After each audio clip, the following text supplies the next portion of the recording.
My father could have been a great comedian, but he didn't believe that that was possible for him. And so he made a conservative choice.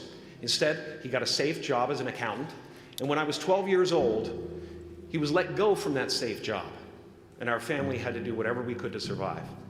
I learned many great lessons from my father, not the least of which was that you can fail at what you don't want. So you might as well take a chance on doing what you love. It's not the only thing he taught me, though. You know, I watched the effect of my father's love and humor and how it altered the world around me. And I thought, that's something to do. That's something worth my time. It wasn't long before I started acting up. You know, people would come over to the house and they'd be greeted by a 7-year-old throwing himself down a large flight of stairs. They would say, "What happened?" And I would say, "I don't know. Let's check the replay." I'd go back to the top of the stairs and come back down in slow motion.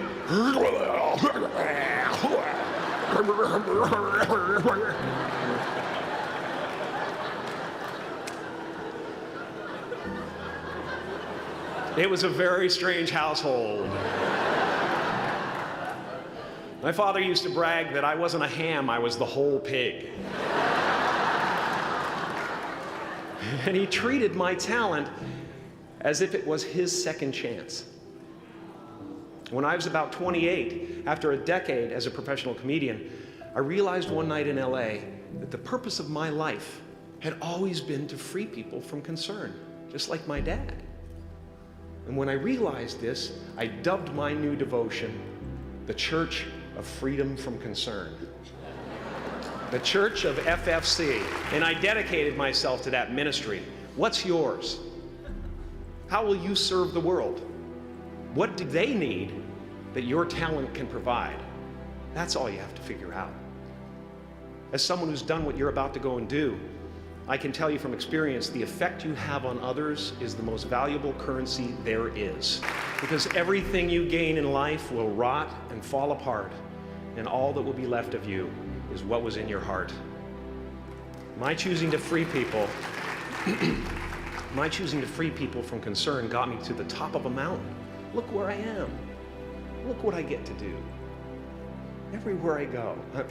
I'm going to get emotional because when I tap into this, it really is extraordinary to me. I did something that made people present their best selves to me wherever I go. I've often said that I wished people could realize all their dreams and wealth and fame, and so that they could see that it's not where you're going to find your sense of completion.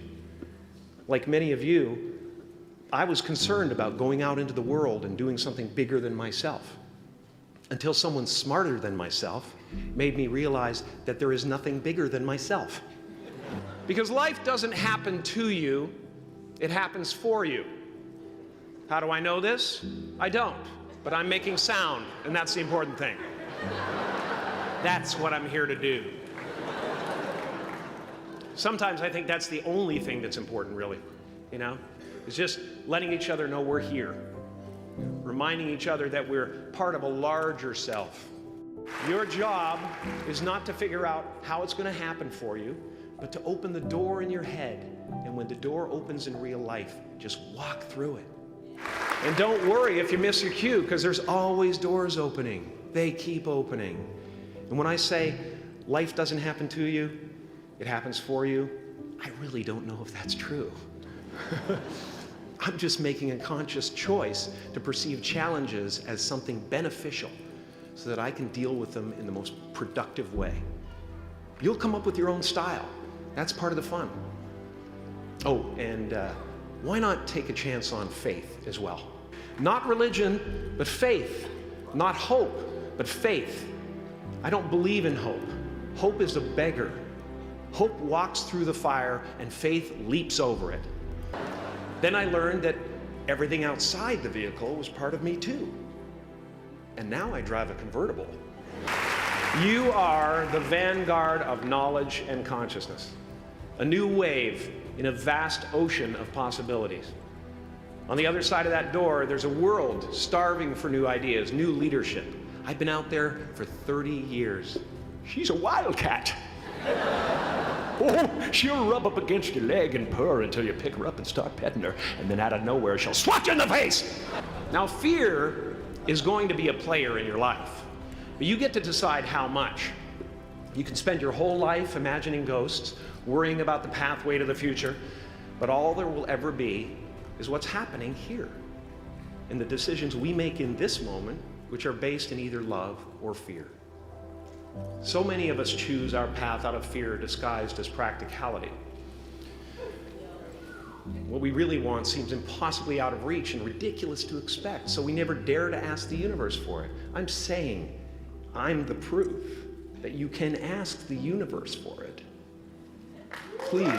I am at the top of the mountain, and I was, and the only one I hadn't freed was myself, and that's when my search for identity deepened. I wondered who I'd be without my fame. Who would I be if I said things that people didn't want to hear? Or if I defied their expectations of me?